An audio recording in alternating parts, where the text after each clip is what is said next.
Hello दोस्तों, कैसे हैं आप? चलिए देखते हैं डीपीएस नंबर 9 का सोल्यूशन।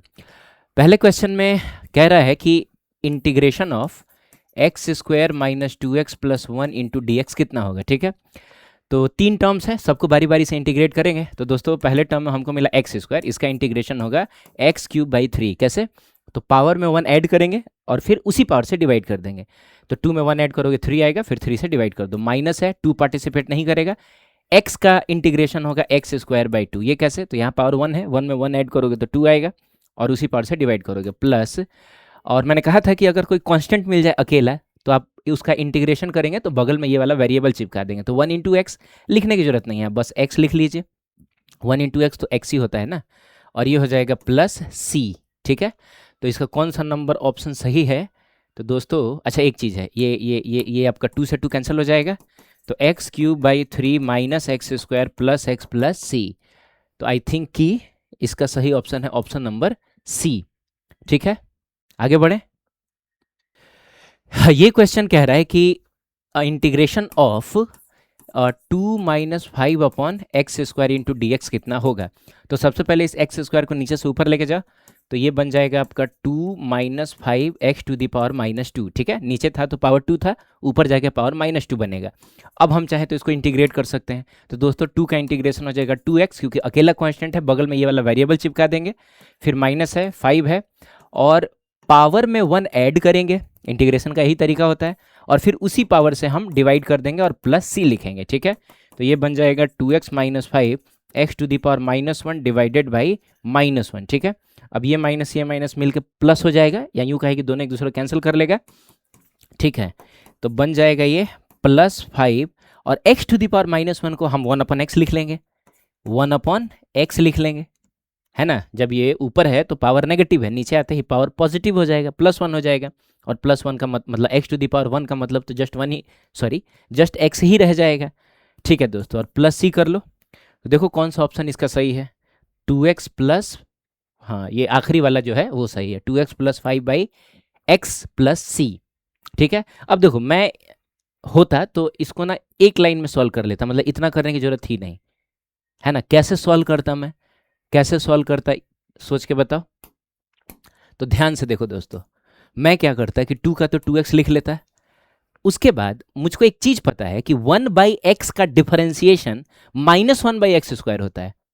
तो दोस्तों ये minus one by x square का इंटीग्रेशन वन बाई एक्स होगा। तो ये माइनस और वन बाई एक्स स्क्वायर मिलके जस्ट वन बाई एक्स बनेगा। तो प्लस में लिखूंगा मैं वन बाई एक्स, और फाइव पार्टिसिपेट नहीं करेगा तो फाइव बाई एक्स और plus c. This is the final answer. आप समझ रहे हैं? मतलब ये देखते ही मुझको पता चल गया कि minus one by x square है ना, तो ये किसका डिफरेंशिएशन होता है? ये वन बाई एक्स का डिफरेंशिएशन होता है। तो minus one by x square का इंटीग्रेशन वन बाई एक्स होगा। आगे बढ़ते हैं दोस्तों। ठीक है, ये क्वेश्चन कह रहा है कि integration of three by two root under x into d x. ठीक है, तो थ्री बाई टू को आप बाहर निकाल लो, रूट अंडर एक्स को हम लिख सकते हैं x to the power one by two. ठीक है, आपको पता है कि रूट का मतलब होता है पावर में वन बाई टू, और बस three by two x to the power one by two plus one divided by one by two plus one, है ना। पावर में वन ऐड करो, उसी पावर से डिवाइड करो और प्लस में लिखो सी। अब दोस्तों ये थ्री बाई टू है और ये x to the power three by two, और नीचे में भी तुम ऐड करोगे तो थ्री बाई टू आएगा प्लस सी। और ध्यान से देखें तो ये थ्री बाई टू और ये थ्री बाई टू एक दूसरे को कैंसिल कर लेगा, तो अल्टीमेटली आपका आंसर मिल जाएगा x to the power three by two plus c. देख लो कौन सा ऑप्शन सही है। तो ऐसा कुछ दिख नहीं रहा है। ठीक है, तो हम एक काम करते हैं, हम ना इसको लिखते हैं एक्स क्यूब का power one by two plus c. आप समझ रहे हैं? क्योंकि अल्टीमेटली देखा जाए तो थ्री और वन बाई टू को मल्टीप्लाई करोगे तो ये थ्री बाई टू ही बनेगा। तो हम पावर वन बाई टू को फिर से रूट लिख सकते हैं, तो इसको रूट लिखोगे तो अंदर में एक्स का क्यूब बचेगा और प्लस सी हो जाएगा। ठीक है, तो इसका कौन सा ऑप्शन सही है? तो ऑप्शन नंबर बी इसका सही ऑप्शन है। क्लियर है? सही ऑप्शन है। आगे बढ़े दोस्तों। ये क्वेश्चन कह रहा है कि आपको इंटीग्रेट करना है वन अपॉन थ्री और क्यूब रूट ऑफ एक्स दिया है इंटू डी एक्स। ठीक है, तो सबसे पहले ये वाला जो थ्री कॉन्स्टेंट है इसको बाहर निकाल लो, तो वन बाई थ्री और इंटीग्रेशन ऑफ दोस्तों क्यूब रूट ऑफ एक्स को हम लिख सकते हैं x to the power one by three. ठीक है, हम जानते हैं कि जो nth रूट ऑफ एक्स होता है वो होता है x to the power one by n. तो क्यूब रूट ऑफ एक्स को हम लिखेंगे x to the power one by three, और इंटू डी एक्स, ठीक है। अब इसको नीचे से ऊपर लेके जाओ तो 1/3 इंटीग्रेशन ऑफ, नीचे से ऊपर जाते ही पावर का साइन चेंज होगा और ये बन जाएगा x टू द पावर -1/3, ठीक है, -1/3 इंटू डी एक्स। अब हम इसको इंटीग्रेट कर सकते हैं। तो दोस्तों 1/3 तो ऐसा ही रहेगा। आप जानते हैं कि x to the power n रहे तो उस केस में पावर में 1 ऐड होता है और उसी पावर से हम डिवाइड करते हैं। तो -1/3 + 1 डिवाइडेड बाई -1/3 + 1, क्लियर है। अब दोस्तों ये हो जाएगा आपका 2/3, अच्छा प्लस सी भी तो लिखना है। ये हो जाएगा x टू द पावर 2/3 और डिवाइडेड बाई 2/3, क्लियर है। अब ध्यान से देखो तो ये 3 से ये वाला 3 कैंसिल हो जाएगा, है ना। तो अल्टीमेटली आपको आंसर क्या मिलेगा, तो x to the power 2/3 divided by 2 और प्लस सी, ऐसा कोई ऑप्शन आपको नजर आ रहा है? तो बिल्कुल ऑप्शन नंबर बी इसका करेक्ट ऑप्शन रहेगा। ठीक है दोस्तों, आगे बढ़ें। Very good.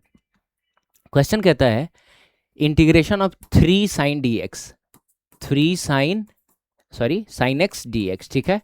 तो 3 पार्टिसिपेट नहीं करेगा, बाहर निकाल लो और मैं डायरेक्ट लिख लेता हूँ, ठीक है। sin x dx का इंटीग्रेशन क्या होगा, तो वो होता है माइनस कॉस एक्स, ठीक है। साइन एक्स का डिफरेंशिएशन कॉस एक्स होता है, इंटीग्रेशन माइनस कॉस एक्स होता है और प्लस सी लिखो, ठीक है। तो ये हो जाएगा -3 cos x plus c, -3 cos x plus c. तो this is option number D. आई बात समझ में? Very good. Integration of sec square x divided by 2 into d x. तो दोस्तों सबसे पहले 1/2 को बाहर निकालो, अंदर में क्या बचेगा, तो अंदर में बच जाएगा सिर्फ sec square x into d x. अब क्या है कि पता करो कि sec स्क्वायर x किसका डिफरेंशिएशन होता है, तो दोस्तों ये tan x का डिफरेंशिएशन होता है। इसका मतलब sec स्क्वायर x का इंटीग्रेशन tan x हो जाएगा। तो ये हो जाएगा 1/2 into tan x plus c, है ना। तो tan x/2 plus c, option number A is the correct option, ठीक है। आगे बढ़ें, सही है। क्वेश्चन कहता है कि integration of 4 sec x into tan x into d x, clear. तो दोस्तों 4 तो पार्टिसिपेट नहीं करेगा, अंदर में बस sec x into tan x dx बचेगा। अब पता करो कि sec x into tan x किसका डिफरेंशिएशन होता है, तो ये sec x का डिफरेंशिएशन होता है। तो इसका मतलब इसका इंटीग्रेशन sec x हो जाएगा। तो ये हो जाएगा 4, पूरे का इंटीग्रेशन हो जाएगा sec x एंड प्लस में लिखेंगे c। तो इसका ऑप्शन नंबर बी सही है, क्लियर है। आगे बढ़ें, ठीक है। कहता है कि integration of 1/3x into d x. तो दोस्तों 1/3 को तो पहले बाहर निकाल लो, 1/x इंटू डी एक्स, और 1/x इंटू डी एक्स का इंटीग्रेशन हम पावर रूल से नहीं करते हैं, इसका डायरेक्ट फॉर्मूला होता है 1/x का इंटीग्रेशन होता है ln x। क्यों? क्योंकि ln x का डिफरेंशिएशन होता है 1/x, ln x का डिफरेंशिएशन होता है 1/x, तो 1/x का इंटीग्रेशन होगा ln x। तो ये हो जाएगा 1/3 ln x प्लस सी, या ln x/3 प्लस सी। तो इसका तो यही वाला ऑप्शन सही है ना, जस्ट ऑप्शन के नीचे ही उसका आंसर आ गया। बढ़िया है दोस्तों, आगे बढ़ते हैं। ये क्वेश्चन कह रहा है कि integration of 3x square plus 4 from 0 to 1 तक आपको जाना है, ठीक है। तो पहले तो इंटीग्रेट कर लो, तो ये हो जाएगा 3x³ 3, अच्छा यहाँ dx छूट गया है, dx छूट गया, ठीक है। हाँ ठीक है, फिर से 3x³ कैसे, तो पावर में 1 ऐड करके उसी पावर से डिवाइड करेंगे और प्लस 4 इंटू एक्स हो जाएगा। इसमें c नहीं लिखा जाता है, क्यों नहीं लिखा जाता ये हम लोगों ने देखा है। ब्रैकेट में डालो इसको, नीचे वाला वेरिएबल नीचे लिखो, ऊपर वाला वेरिएबल ऊपर लिखो, ठीक है। उसके बाद पहले तो यार 3 से 3 को कैंसिल कर लो, 3 से 3 कैंसिल हो जाएगा। तो ये क्या बन जाएगा, ये बन जाएगा x³ प्लस 4x 0 से लेके 1 तक। अब जहाँ जहाँ x है उसकी जगह 1 डालो, तो 1 का क्यूब प्लस 4 इंटू 1, फिर माइनस का साइन दो। अब जहाँ जहाँ x है उसकी जगह पे 0 डालो, ठीक है। तो ये 0 का क्यूब प्लस 4 इंटू 0, क्लियर। अब ये तो पूरा ही 0 हो गया, तो मिला जुला के इसका आंसर आ जाएगा आपका 5। तो 5 is the option number D, तो इसका ऑप्शन नंबर डी सही रहेगा, क्लियर है। आगे बढ़ते हैं। क्वेश्चन कहता है कि integration of sin x plus cos x dx from 0 to π/2। दोस्तों π/2 का मतलब 90 डिग्री, ठीक है। अब पहले तो इंटीग्रेट कर लो, तो sin x का इंटीग्रेशन होता है माइनस cos x, है ना। sin x का डिफरेंशिएशन cos x होता है, इंटीग्रेशन माइनस cos x होगा, प्लस cos x का इंटीग्रेशन हो जाएगा sin x, ठीक है। और 0 से लेके π/2, 0 से लेके π/2। अब देखो कहानी क्या है, जहाँ जहाँ x है उसकी जगह पे π/2 रखो, फिर माइनस का साइन देके 0 रखेंगे। तो दोस्तों ये हो जाएगा minus cos π/2 plus sine π/2, minus का साइन दो, फिर लिखो माइनस cos 0 प्लस साइन 0। अब दोस्तों माइनस cos 90 डिग्री की वैल्यू कितनी होती है, तो वो 0 होती है, प्लस साइन 90 डिग्री की वैल्यू कितनी होती है, 1 होती है। अब इसमें से माइनस कर लो, माइनस cos 0 डिग्री की वैल्यू होती है 1 और साइन 0 डिग्री की वैल्यू होती है 0, ठीक है। तो यहाँ से आपको कुछ नहीं, यहाँ से 1 मिला माइनस, और यहाँ से आपको क्या मिला, तो दोस्तों -1 है ना, अरे यहाँ से -1 मिला, तो मिला जुला के ये हो जाएगा 2। तो इसका कौन सा ऑप्शन सही रहेगा, इसका ऑप्शन नंबर डी सही रहेगा, ठीक है। अगला देखते हैं दोस्तों, ये क्वेश्चन कह रहा है कि which of the following sets of displacement might be capable to bringing a car to its returning point. अच्छा, तो मतलब एक कार है, उसके कुछ डिस्प्लेसमेंट्स हो रहे हैं, जैसे पहले केस में 5 मीटर, 10 मीटर, 30 मीटर, 50 मीटर है ना, दूसरे केस में 5, 9, 9 और 16 ऐसा करके, तीसरे केस में 40, 40, 90, 200। कंडीशन यह है कि वापस कार अपने इनिशियल पोजीशन पे आ जाए, ठीक है। अब जैसे शुरू में क्या हो रहा है, 5 मीटर इधर चल रहा है, हो सकता है 10 मीटर इधर चले, 30 मीटर इधर चले, लेकिन वापस से 50 मीटर आए और वो अपने इनिशियल पोजीशन पे आ जाए। तो कौन कौन सा ऐसा डिस्प्लेसमेंट है जो कार को अपने इनिशियल पोजीशन पे ला देगा। तो एक बात तो कंफर्म है कि कार अगर रैंडम डायरेक्शन में मूव करते हुए अपने इनिशियल पोजीशन पे आ रहा है, इसका मतलब वो एक क्लोज्ड पॉलीगन जरूर बनाएगा। और किसी भी क्लोज्ड पॉलीगन के बनने का कंडीशन ये होता है कि उसका जो सबसे बड़ा वाला साइड है ना, उससे बाकी के जो छोटे छोटे साइड्स हैं उनका जो सम होना चाहिए वो बड़ा होना चाहिए। जैसे ट्रायंगल के केस में आपने पढ़ा भी होगा, है ना, कि अगर मान लो कि मैंने 2, 2 और 5 है ना, 2 मीटर, 2 मीटर, 5 मीटर के 3 लाइंस आपको दी और बोले कि बताओ इससे ट्रायंगल बनेगा कि नहीं। तो 2 छोटे छोटे साइड्स को ऐड करो, कितना आ रहा है, 4। ये इससे बड़ा होना चाहिए था, तो 4, 5 से बड़ा नहीं होता। यानी आप कभी भी 3 ऐसे लाइंस जिसमें एक लाइन 2 मीटर, एक लाइन 2 मीटर, एक लाइन 5 मीटर है, कभी आप ट्रायंगल बना ही नहीं सकते हैं। अब बहुत लॉजिकल बात है दोस्तों, एक काम करते हैं, मान लो कि 1, 2, 3, 4 और 5 मीटर का ये लाइन है, ठीक है। अब आपके पास 2-2 मीटर के 2 लाइन है, आपको एक ट्रायंगल बनाना है। तो भाई मेरे, अगर तुम सीधा भी पीछे आओगे तो 1 मीटर 2 मीटर, ठीक है, फिर 1 मीटर 2 मीटर, तब भी तुम यहीं पे रह गए, है ना। समझो ना कि एक 5 मीटर का डिस्प्लेसमेंट है, एक 2 मीटर का डिस्प्लेसमेंट है, एक 2 मीटर का डिस्प्लेसमेंट है। तो 5 मीटर का डिस्प्लेसमेंट हो गया। अब 2-2 मीटर का 2 डिस्प्लेसमेंट अगर एकदम ऑपोजिट डायरेक्शन में भी होगा तब भी हम यहाँ नहीं पहुंच पा रहे हैं। और अगर ये चीज इधर उधर चला गया, ये चीज इधर उधर चला गया दोस्तों, इधर उधर चला गया, एक सेकेंड, मान लो कि 1 मीटर 2 मीटर इधर, तब तो और तुम नहीं आ पाओगे। मात्र अब 2 मीटर का डिस्प्लेसमेंट और करना है। ये कर चुके हम 5 मीटर, ये कर चुके हम 2 मीटर, अब बस 2 मीटर का बचा हुआ है। पहुंच पाएंगे आप? किसी जिंदगी में नहीं पहुंच पाएंगे। लेकिन मैंने आपसे कहा कि दोस्तों एक काम करो, ये 2 है, ये 3 है और ये 5 है। अब बताओ तो तुम अपने इनिशियल पोजीशन पे पहुंच पाओगे कि नहीं?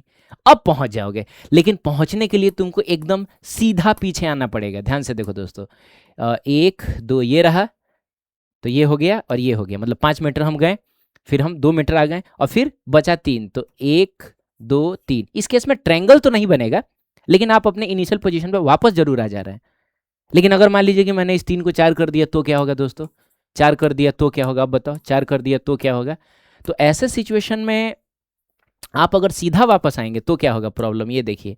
मान लीजिए 1, 2, ठीक है, और 1, 2, 3 और 4 आप ना थोड़ा आगे बढ़ गए, लेकिन अब हमारे पास ऑप्शन है जरूर। अब हम सीधा ना आके थोड़ा तिरछा चलेंगे, हम ऐसे चल लेते हैं, ठीक है, हम ऐसे चल लेते हैं। मान लो ये हो गया तुम्हारा 1 सेकेंड, 1 और 2 हो गया, और फिर ये हो गया 1, 2, 3 और 4, ऐसे कर लेंगे, अब ट्रायंगल बन गया। तो यही कंडीशन होता है कि जो छोटे छोटे साइड्स होते हैं उनका सम बड़े वाले से बड़ा होना चाहिए, तब जाके एक पॉलीगन फॉर्म होता है।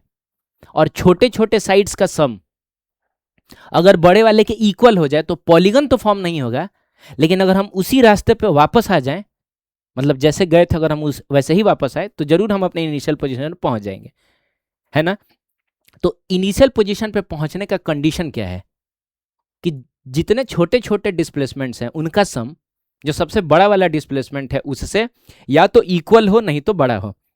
इसको मैं नोट बना के लिख देता हूँ, नोट बना के लिख देता हूँ, सारे छोटे छोटे है ना डिस्प्लेसमेंट्स का सम सबसे बड़े वाले के इक्वल या बड़ा होना चाहिए, बड़ा होना चाहिए।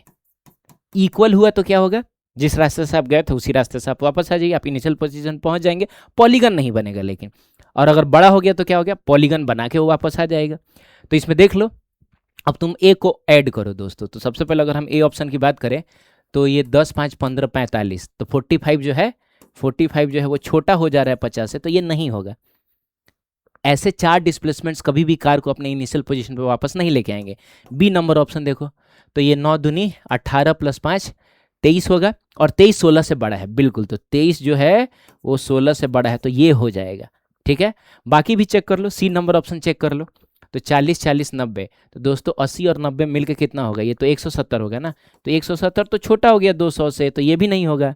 ठीक है, सिमिलरली अगर हम डी को चेक करें तो ये कितना हो रहा है, 30 70 हो जा रहा है, तो 70 छोटा है 90 से, ये भी नहीं होगा। आप समझ रहे हैं, तो इसका सही ऑप्शन कौन सा रहेगा, ऑप्शन नंबर बी। तो क्लियर है दोस्तों, आगे बढ़ते हैं।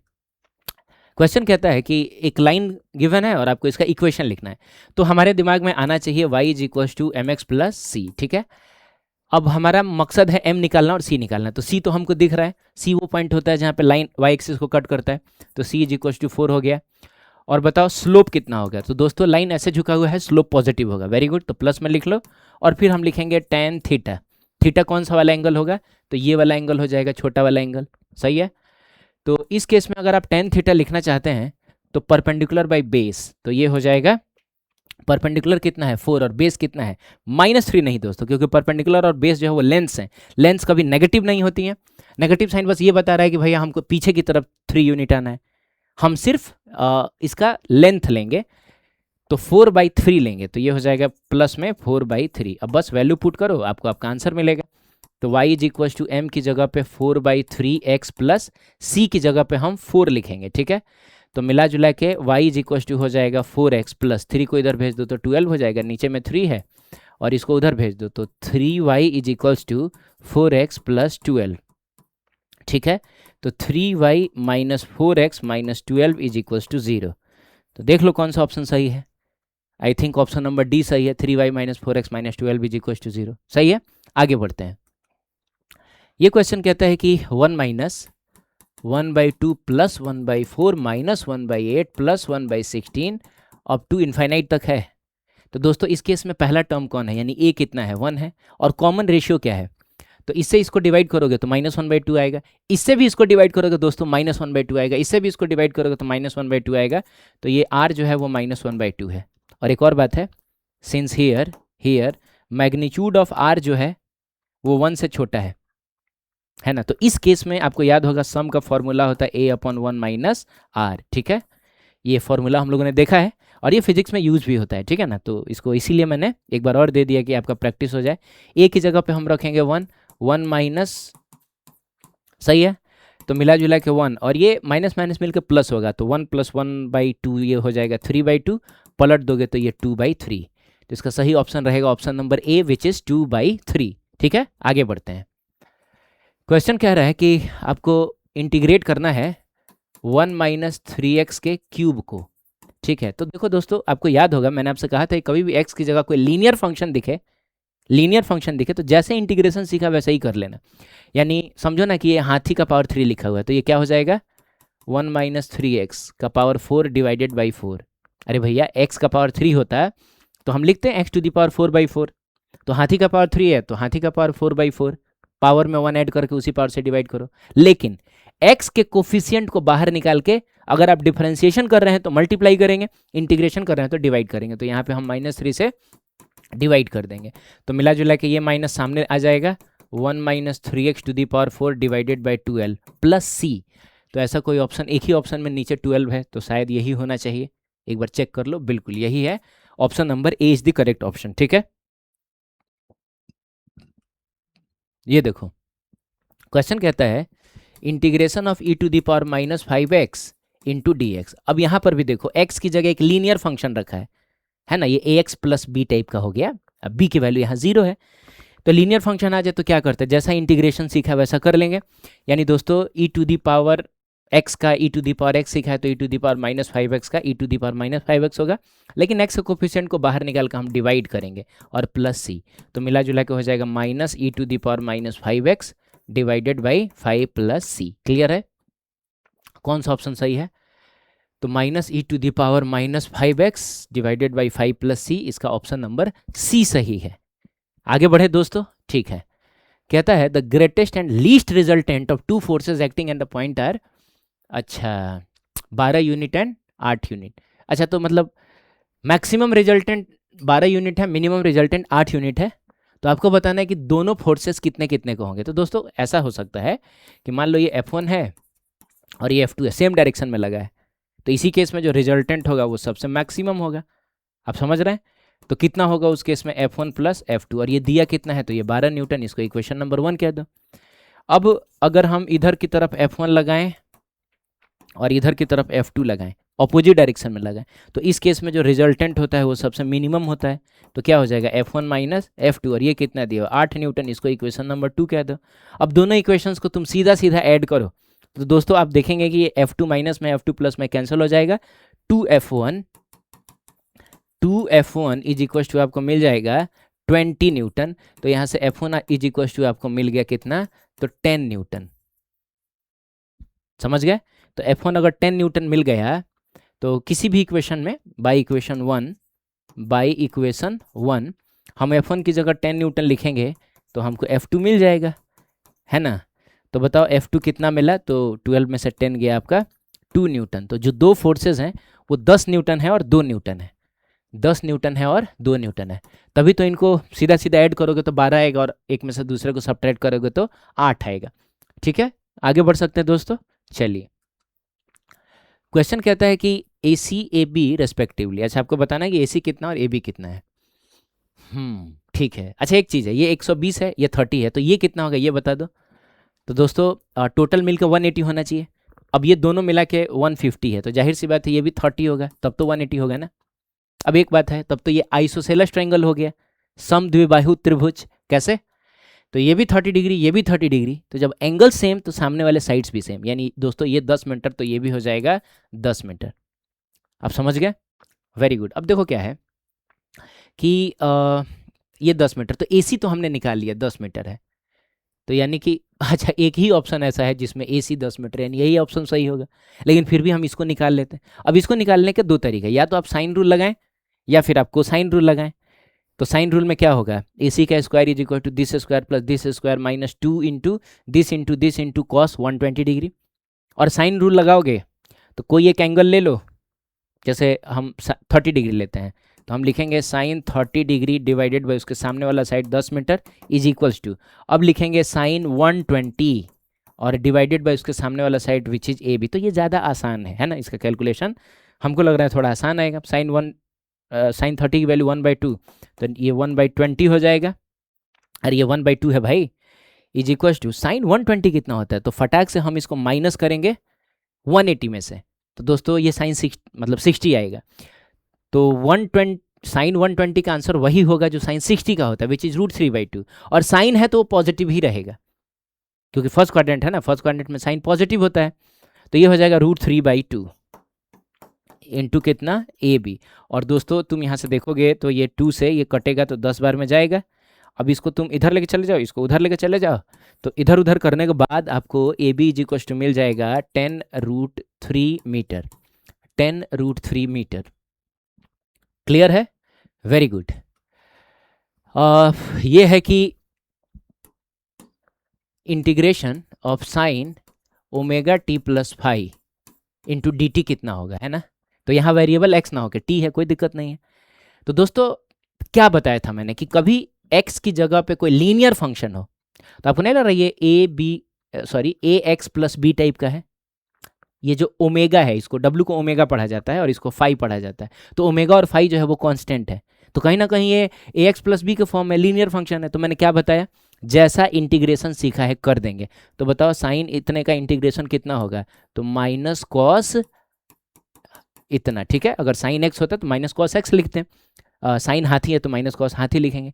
लेकिन कहानी खत्म नहीं हुई है, एक्स के कोफिशिएंट को, ठीक है, अब यहाँ एक्स की जगह टी है तो टी के कोफिशिएंट को बाहर निकाल कर डिवाइड करेंगे, क्योंकि हम इंटीग्रेशन कर रहे हैं। अगर इसी चीज़ का हम डिफ्रेंशिएशन कर रहे होते हैं तो हम उसको बाहर निकाल के मल्टीप्लाई करते, ठीक है, और plus c is the answer, ठीक है। अच्छा सॉरी, इसमें ए भी है, ये ए छूट गया है गलती से, ए छूट गया तो कोई दिक्कत नहीं है, ए पार्टिसिपेट नहीं करेगा तो यहाँ पर ए भी रहेगा, समझ गया, ए भी रहेगा। तो मिला जुला के इसका कौन सा ऑप्शन सही रहेगा, तो पहले तो जिसके नीचे में ओमेगा है उसी को चेक करो और सामने में जिसके माइनस है उसको चेक करो। Option number B is the correct option, ठीक है, सही है। क्वेश्चन कहता है कि इंटीग्रेशन ऑफ 1 माइनस एक्स और root under x into d. अब देखो क्या है, इंटीग्रेशन में कोई मल्टीप्लिकेशन रूल तो होता नहीं है कि इसको इंटीग्रेट करो फिर इसको छोड़ दो, ऐसा कुछ। और बाकी तुम सब्स्टिट्यूशन मेथड बाई पार्ट्स वो सब भी नहीं लगा पाओगे, तुम कोशिश करोगे तो नहीं लगेगा। तो क्या करे भाई, कुछ नहीं करे, इसको अंदर भेजें, तो इसको अंदर भेजोगे तो ये क्या बन जाएगा, under root x minus x root x बच जाएगा। सही है दोस्तों।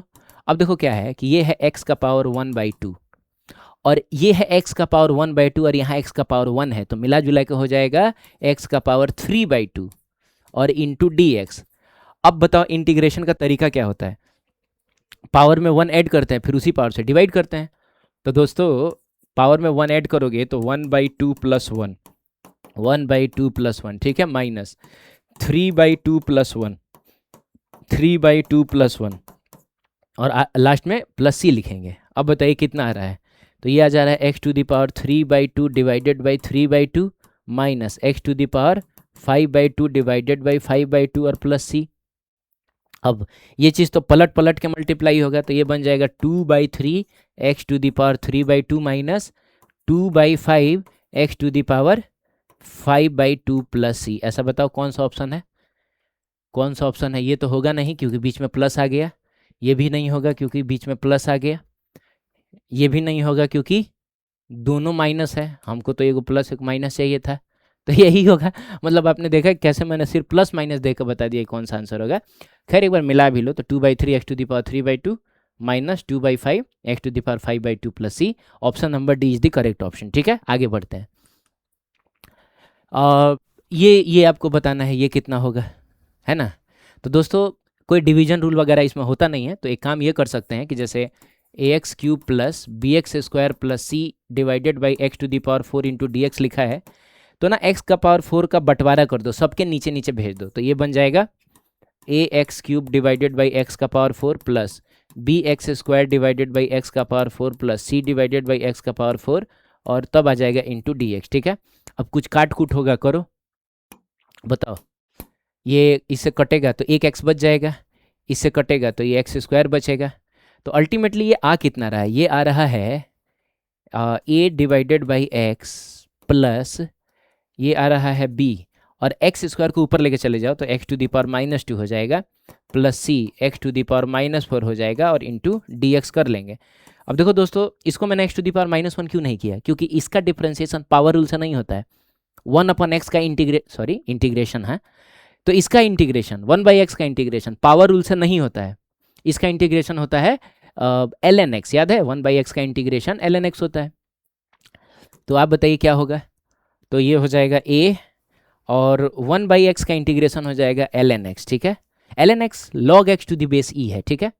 तो हालांकि इसमें ln नहीं दिया हुआ है और बेस में e भी नहीं दिया हुआ, तो कोई बात नहीं, हम मान लेते हैं कि इसका इंटेंशन होगा कि ये जो भी log है उसका बेस जो है वो e है, ठीक है ना। हालांकि हम लोग 10 मानते हैं, लेकिन हो सकता है कोई ई भी मानता हो जिसने इस क्वेश्चन को सेट किया हो, तो ऐसा नहीं कि हम उसकी जान ले लेंगे कि भाई तुमने बेस में ई क्यों नहीं लिखा है, ठीक है। देखो दो ही अंडरस्टूड होता है, या तो 10 नहीं तो ई, है ना। तो ज़्यादातर लोग 90% लोग 10 मानते हैं, कुछ लोग ई भी मान सकते हैं, हालांकि एलन लिखना चाहिए था, लेकिन कोई बात नहीं है। चलो आगे बढ़ते हैं। अब प्लस बी पावर में 1 ऐड करेंगे तो -2 प्लस 1 और उसी पावर से डिवाइड करेंगे, ठीक है, -2 plus 1 plus c x to the power -4 plus 1 divided by -4 plus 1 और प्लस सी लिख देंगे, ठीक है।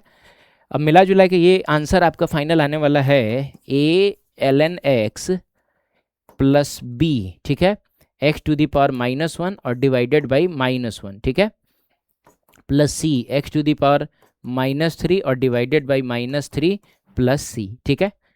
अब ये जो माइनस है वो ऊपर जाएगा, फाइनली लिखते हैं आंसर ए ln x, ठीक है, माइनस ऊपर जाएगा तो इसको माइनस बना देगा, और x टू दी पावर -1 को नीचे लेके आ जाओ तो दोस्तों ये हो जाएगा b बाई एक्स, ठीक है। फिर ये माइनस ऊपर चला जाएगा तो माइनस हो जाएगा c बाई 3, और x टू दी पावर -3 को नीचे लेके आ जाओ तो x टू दी पावर 3 बनेगा और plus c is the answer. तो आप बताइए ऐसा कौन सा ऑप्शन आपको नज़र आ रहा है? तो आई थिंक कि दोनों नेगेटिव में तो यही है। फिर से चेक कर लो, x log x minus b by x minus c by 3 x cube plus c, तो इसका ऑप्शन नंबर सी सही है। हालांकि देखो बेस में ई नहीं है तो कुछ लोग सोचेंगे कि हम नॉन ऑफ दीज लगा दें, लेकिन इतना चलता है दोस्तों कि अगर ln आ रहा है और ऑप्शन में आपको log दिख रहा है तो वो सेम ही होता है। अब बेस अगर नहीं है तो भाई तो कुछ भी हो सकता है ना, 10 भी हो सकता है, ई भी हम मान सकते हैं। तो चलो फिलहाल हम मानते हैं कि वो ई ही होगा, तो ऑप्शन नंबर सी सही है, ठीक है। आगे बढ़ें दोस्तों, ये क्वेश्चन कह रहा है कि integration of cos x dx divided by sine x plus 2 ऐसा है। तो इसमें देखो डिवीजन मल्टीप्लिकेशन रूल तो होता नहीं है, तो हम सोचेंगे कि सब्स्टिट्यूशन मेथड लगाएं कि किसका डिफरेंशिएशन कौन। तो दोस्तों साइन x प्लस 2 का डिफरेंशिएशन होगा cos x। कैसे? देखो साइन x प्लस 2 को अगर आप डिफरेंशिएट करेंगे तो साइन x का डिफरेंशिएशन cos x आ जाएगा और 2 का डिफरेंशिएशन 0। तो इसका डिफरेंशिएशन ये, तो जो डिफरेंशिएशन मिला उसको हम लोग गायब कर देंगे, याद है, और इस पूरे को x मान लेंगे। तो समझो ये 1/x लिखा है, तो दोस्तों 1/x का डिफरेंशिएशन ln x होता है, तो हम लिखेंगे ln और x की जगह पे लिख देंगे sin x प्लस 2, और बस हो गया, plus c is the answer. तो बताओ कौन सा ऑप्शन सही है? तो जिसके नीचे आया है वही ऑप्शन सही है, ऑप्शन नंबर बी सही है। क्लियर है? आगे बढ़े, ठीक है। ये क्वेश्चन कह रहा है कि log 10x है ना, log 10x है। अच्छा ये डिफरेंशिएशन है, इंटीग्रेशन नहीं, वही तो मैं टेंशन में आ गया कि डिफरेंशिएशन है। तो सबसे बाहर कौन है दोस्तों? अच्छा एक और बात है, नहीं बेस दिया है तो फिलहाल तुम ई ही मानना, ठीक है, ई ही मानना। अदरवाइज ऐसा कोई ऑप्शन है नहीं कि अगर बेस को तुम कुछ और मानोगे, 10 मानोगे, तो ऐसा कोई ऑप्शन है नहीं, ई ही मानोगे तो आंसर आएगा, ठीक है। तो हम इसको ln की तरह ट्रीट करेंगे। हम मान के चल लेते हैं कि ये जो है वो ln 10x है, तो सबसे बाहर ln है तो उसका डिफरेंशिएशन करोगे तो दोस्तों ln x का डिफरेंशिएशन 1/x होता है, ln 10x का डिफरेंशिएशन 1/10x हो जाएगा। फिर अंदर जाओगे तो 10x मिला, 10x का डिफरेंशिएशन हो जाएगा sec स्क्वायर x। क्लियर? अब देखो ध्यान से, sec का मतलब होता है 1/cos और 10 का मतलब होता है साइन बाई कॉस। तो क्या हम 10 को लिख सकते हैं cos बाई साइन? लिख सकते हैं, क्योंकि 1/10 है तो पलट जाएगा, साइन बाई कॉस ना होगा, कॉस बाई साइन होगा, और ये हो जाएगा 1/cos x का स्क्वायर, ऐसा cos x का स्क्वायर ऐसे कर लो, ठीक है। अब एक cos x से एक cos x जो है बेचारा कैंसिल हो जाएगा, ठीक है, एक cos x से ये एक cos x कैंसिल हो जाएगा, तो अल्टीमेटली तुमको मिलेगा 1/sin x into cos x। Clear? और दोस्तों 1/sin x जो होता है वो cosec x होता है, और 1/cos x जो होता है वो sec x होता है। तो मिला जुला के cosec x into sec x। ऐसा भी ऑप्शन नहीं है तो रुक जाओ एक सेकेंड, कुछ और करते हैं हम इसमें, ठीक है, कुछ और करते हैं। मैं काम करता हूँ ऊपर नीचे, मैं 2 से मल्टीप्लाई डिवाइड करता हूँ, ठीक है। अब बताओ 2 sin x into cos x कितना होगा? तो ये तो sin 2x होता है, तो ये बन जाएगा 2/sin 2x। अब 1/sin का मतलब cosec होता है, तो ये बन जाएगा आपका 2 तो रहेगा, 1/sin 2x को हम लिख लेंगे cosec 2x। तो 2 cosec 2x is the answer. तो इसमें ट्रिगोनोमेट्री भी आ गया थोड़ा बहुत, है कि नहीं? आगे बढ़े दोस्तों, चलिए। ये क्वेश्चन कह रहा है कि आपको डिफरेंशिएट करना है किसको? एक्स स्क्वायर साइन 1/x को, ठीक है। तो जाहिर सी बात हम मल्टीप्लीकेशन रूल लगाएंगे, पहले वाले को डिफरेंशिएट करेंगे तो 2x हो जाएगा, दूसरे वाले को छोड़ देंगे, साइन 1/x को ऐसे ही छोड़ देंगे, प्लस का साइन देंगे, अब पहले वाले को छोड़ देंगे, ठीक है, पहले वाले को छोड़ देंगे। तो दोस्तों पहला वाला एक्स स्क्वायर उसको छोड़ दो। अब इसको जब डिफरेंशिएट करोगे तो तुम फिर से लगाओगे इसको डिफ्रेंशिएट करोगे तो फिर से लगाओगे चेन रूल। सबसे बाहर कौन है? साइन है। तो साइन का डिफ्रेंशिएशन कितना होता है? कॉस। तो ये हो जाएगा कॉस 1/x। लेकिन अब अंदर जाओगे तो 1/x मिला। और दोस्तों 1/x का डिफ्रेंशिएशन होता है -1/x²। अब जाके साइन 1/x का डिफ्रेंशिएशन कंप्लीट हुआ। ठीक है, अब इसमें कमाल की बात ऐसी है कि ये x² से ये बेचारा x² कैंसिल हो जाएगा, तो आ जाएगा 2x साइन 1/x। ठीक है, और यहाँ तो बस मिलेगा आपको माइनस कॉस 1/x, ऐसा मिलेगा। तो कोई ऑप्शन आपको ऐसा नजर आ रहा हो? 2x sine 1/x minus cos 1/x, option number B is the correct option. ठीक है दोस्तों, आगे बढ़ते हैं। क्वेश्चन कह रहा है कि the rate of change of volume of sphere is equal to rate of change in its radius, then radius is कितना? ओहो, अब सुनो ध्यान से। कहने का मतलब है dv/dt rate of change of volume with respect to time equal है rate of change of radius with respect to time के। तो पहले तो यार वॉल्यूम होता कितना है? तो वो होता है 4/3 पाई r का क्यूब। क्लियर? अब एक काम ये करो तुम कि दोनों साइड डिफ्रेंशिएट करो, तो ये हो जाएगा dv/dt, और इधर 4/3 पाई पार्टिसिपेट नहीं करेगा, और r³ का डिफ्रेंशिएशन t के रेस्पेक्ट में। अच्छा, एक बात है, सिर्फ रेट ऑफ चेंज बोला, ये तो बोला ही नहीं कि किसके रेस्पेक्ट में। मैंने क्या कहा था कि फिजिक्स में कुछ ना बोले तो हम टाइम को रेस्पेक्ट देते हैं, है ना। समय को रेस्पेक्ट देने वाले लोग बहुत आगे जाते हैं, आप भी टाइम को रेस्पेक्ट देंगे। तो मिला जुला के ये हो जाएगा 3r² dr/dt। अच्छा, ये तो पता है ना कि ये 3r² dr/dt क्यों हो गया?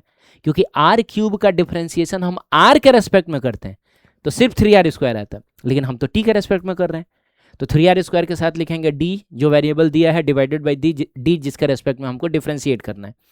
तो मिला जुला के दोस्तों कह रहा है कि dv/dt और dr/dt इक्वल है, तो हम क्या करेंगे, इसको और इसको कैंसिल कर देंगे, दोनों तो इक्वल ही है ना। अच्छा, 3 से 3 को भी हम कैंसिल कर देंगे।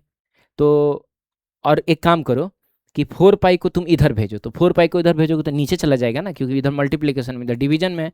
तो r² इज इक्वल टू आ जाएगा 1/4 पाई, और दोस्तों यहाँ से आपको r मिल जाएगा अंडर रूट 1/4 पाई। सही है, और तब यहाँ से आपको r इज इक्वल टू कितना मिल जाएगा? 1/2 रूट अंडर पाई। हालांकि जब स्क्वायर को इधर ले जाकर रूट बनाया जाता है, सामने में प्लस माइनस लिखा जाता है, लेकिन हम जानते हैं कि रेडियस निकाल रहे हैं, रेडियस नेगेटिव तो होगा नहीं, radius is a kind of length, और लेंथ हमेशा पॉजिटिव होता है। तो इसीलिए इसका फाइनल आंसर आ जाएगा 1/2 root pi, which is option number B. Option number B. Is it clear दोस्तों? आगे बढ़ सकते हैं? ठीक है, आगे बढ़ते हैं।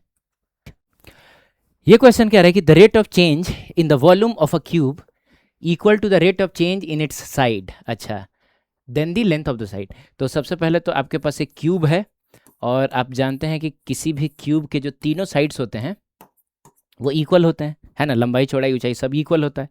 तो इसका वॉल्यूम क्या होता है? वॉल्यूम होता है एल का क्यूब। अब बोलता है कि rate of change of volume equal है rate of change of side length के। तो इसका मतलब कहीं ना कहीं हमको इसको डिफ्रेंशिएट करना पड़ेगा, क्योंकि रेट ऑफ चेंज का मतलब ही होता है डिफ्रेंशिएशन। किसके रेस्पेक्ट में? तो टाइम के रेस्पेक्ट में। तो हम लिखेंगे differentiate both sides with respect to time. Clear? तो इसका हो जाएगा dv/dt, और इसका हो जाएगा 3l² dl/dt। आप समझ रहे हैं बात को? क्यों? क्योंकि अगर l³ का डिफ्रेंशिएशन आप l के रेस्पेक्ट में करते हैं तो आप लिखते 3l², पावर नीचे आता, पावर में से 1 माइनस होता, लेकिन इसका डिफ्रेंशिएशन आप t के रेस्पेक्ट में कर रहे हैं तो 3l² के साथ साथ आपका dl/dt भी आएगा, d जो वेरिएबल दिया है डिवाइडेड बाई d जिसका रेस्पेक्ट में पूछा जा रहा है। तो एक चीज़ हम जानते हैं कि सिंस और dv/dt इक्वल है dl/dt के, ये क्वेश्चन में दिया हुआ है ना। Rate of change in the volume is equal to rate of change in its side. तो दोस्तों क्या होगा, यहीं पे हम काट लेते हैं, इससे ये कट जाएगा। तो अल्टीमेटली आपको क्या मिलेगा? आपको मिल जाएगा दोस्तों, आपको मिल जाएगा 1 इज इक्वल टू 3l²। यही तो मिलेगा, इस साइड में 1 मिलेगा, इस साइड में 3l²। तो l² इज इक्वल टू मिल जाएगा 1/3, तो l इज इक्वल टू मिल जाएगा 1/√3। ठीक है, अरे स्क्वायर उधर जाकर रूट बन जाएगा, और क्या, तो √3 हो जाएगा। 1/√3, option number B is the correct option. ठीक है, आगे बढ़े। ठीक है दोस्तों, ये क्वेश्चन कह रहा है कि kite is at 15 metre height, very good, and 20 metre of string is out बहुत बढ़िया। If the kite start drifting away horizontally at a speed of 4 metre per hour, how fast is string being release. समझना दोस्तों, तो मान लो कि यहाँ से kite को रिलीज किया जा रहा है, ठीक है, यहाँ कोई आदमी है वो पतंग उड़ा रहा है, तो वो जो काइट है वो कहीं मान लो यहाँ पर है, काइट जो है यहाँ पे है। देखो बचपन में हमने खूब काइट का फोटो बनाया है, तो कम से कम अभी तो बना लो। ऐसा काइट है, उड़ रहा है। अब इसको सीधा मानो। अब 2-3 बातें दी गई है। पहली बात तो ये कि 15 मीटर का हाइट है और शायद ये जो है ये 20 मीटर है। तो एक बात तो कंफर्म हो गई कि ये जो होगा, ये देखो दोस्तों कहीं ना कहीं ये 3-4-5 का रेशियो होने जा रहा है। तो ये जो होगा वो कितना हो जाएगा, मतलब 5×3=15, 5×4=20। नहीं नहीं, ऐसा कुछ नहीं है, ये 3-4-5 का रेशियो नहीं है। इसको निकालना पड़ेगा आपको, √20² माइनस 15² करके। अब जरूरत पड़ेगा तो निकालेंगे, अभी फिलहाल रहने देते हैं। कहता है कि if the kite start drifting away horizontally with speed 4 metre per second. अच्छा, काइट जो है बिल्कुल इधर की तरफ जा रहा है, 4 नहीं मीटर पर सेकंड नहीं है, मीटर पर आवर है, सही है, ऐसा जा रहा है। How fast is string being released. आपको बताना है कि ये वाला जो लेंथ है वो किस रेट से बढ़ेगा। अरे जैसे जैसे वो उधर जाएगा आपको यहाँ से ढील देना पड़ेगा, उसको ढील देना बोलते हैं। तो किस रेट से धागा जो है आप उसको रिलीज करेंगे, छोड़ेंगे, मतलब किस रेट से ये वाला लेंथ बढ़ेगा, यही तो पूछ रहा है। तो एक काम करते हैं हम लोग, अपने से मान लेते हैं कि ये वाला जो डिस्टेंस है, ये वाला जो डिस्टेंस है वो x है, ये वाला जो डिस्टेंस है वो y है, और दोस्तों ये वाला जो डिस्टेंस है वो z है। तो पाइथागोरस थ्योरम से हम जानते हैं कि x² + y² = z²। अब यहाँ क्या क्या है जो वेरिएबल है, क्या है जो कांस्टेंट है।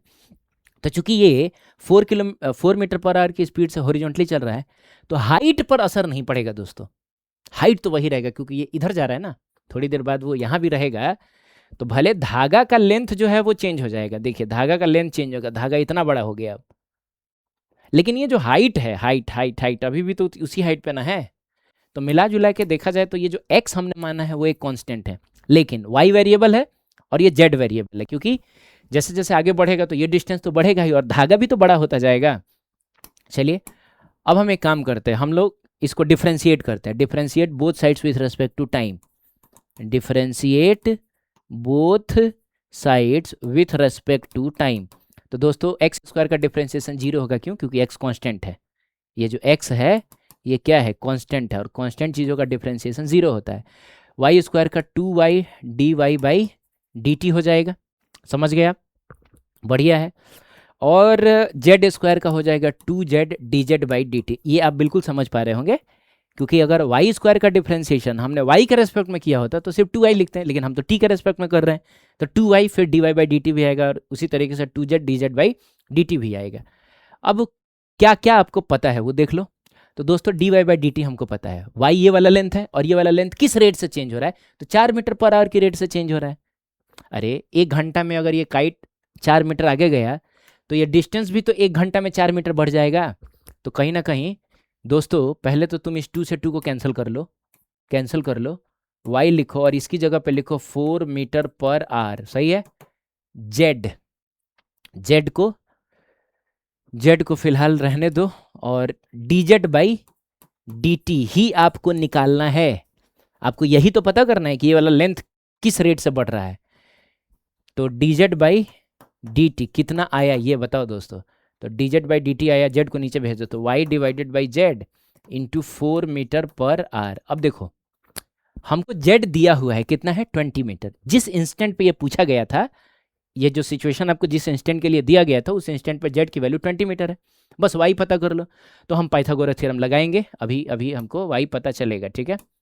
ये हो जाएगा √ इसका स्क्वायर, तो विच इज, मैं आपको शॉर्टकट बताता हूँ कैसे निकालेंगे, ठीक है। आप लिखिए 20² और माइनस कितना 15²। अब इसमें से और इसमें से 5 के स्क्वायर को कॉमन लेकर बाहर निकाल लीजिए, तो 5 बन के बाहर निकलेगा। इसमें क्या बच जाएगा, तो ये 5×4 = 20 है, तो 4 का स्क्वायर बच जाएगा, तो 4 का स्क्वायर 16 हो जाएगा, और इसमें 5×3 = 15 होता है, तो 3 का स्क्वायर 9 हो जाएगा। अब 16 - 9 करोगे तो तुमको 7 मिलेगा, तो दिस वुड बी 5√7, ठीक है। तो अब हम बिल्कुल तैयार हैं dz/dt लिखने के लिए। तो दोस्तों y की जगह पे हम लिखेंगे 5√7, और z की जगह पे हम लिखेंगे 20, और यहाँ लिखा हुआ है 4 मीटर पर आवर, सही है। अब देखो दोस्तों 5 से, चाहे यूँ कहो तो ये 5 और 4 मिलकर 20 इसको काट डालेगा। तो अल्टीमेटली आपका आंसर कितना आ गया? तो √7 metre per hour, and √7 metre per hour is the option number c. समझ गए आप? आगे बढ़ते हैं। A person of height 1 centimetre starts from a lamp post of height 450 centimetre and walks at the constant rate of 4 kilometre per hour, the rate at which his shadow in. अच्छा, ये exactly same question है जो हम लोगों ने class में किया था। तो एक बार मैं फिर से आपको याद दिला दूं, हमने क्या देखा था? एक लैम्प पोस्ट था, है ना, एक बेचारा आदमी था, ये आदमी है ना, और ये आदमी जा रहा है किस स्पीड से? ये जा रहा है 4 किलोमीटर पर आवर की स्पीड से। अब यहाँ से लाइट आएगा, तो लाइट आएगा दोस्तों, तो लाइट जाकर यहाँ फॉल करेगा, तो शैडो तो इतना ही बड़ा होगा, यही तो है शैडो।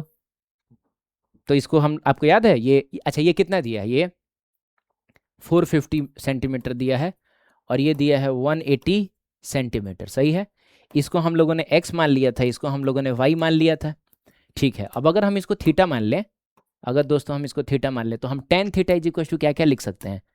हम लिख सकते हैं tan theta is equal to, बड़े वाले ट्रायंगल में तुम देखोगे तो 450 divided by this which is x plus y, है ना, और छोटे वाले में देखोगे तो 180 डिवाइडेड बाई वाई, ठीक है, ऐसा हो जाएगा।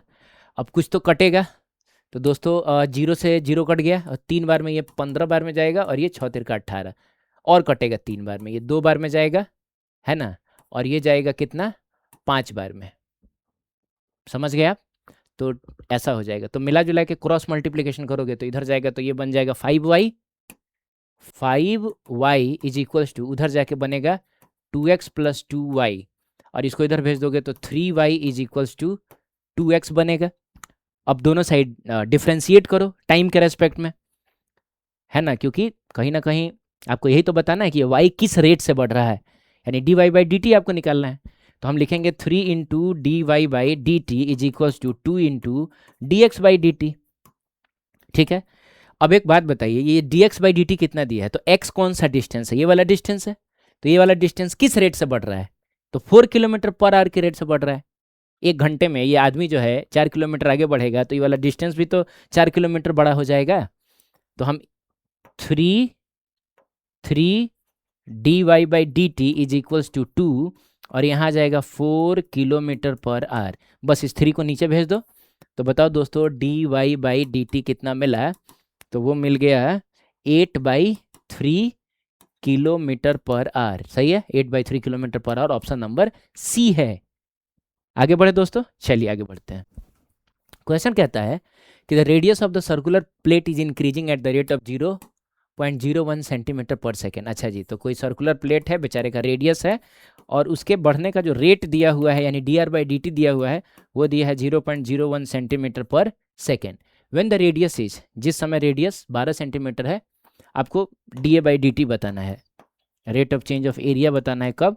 जब रेडियस है तुम्हारा 12 सेंटीमीटर। तो सबसे पहले हमको ये पता है कि एरिया जो होता है वो πr² होता है। Differentiate both sides with respect to time, तो ये हो जाएगा dA/dt, और दोस्तों पाई पार्टिसिपेट नहीं करेगा, 2r dr/dt, सही है।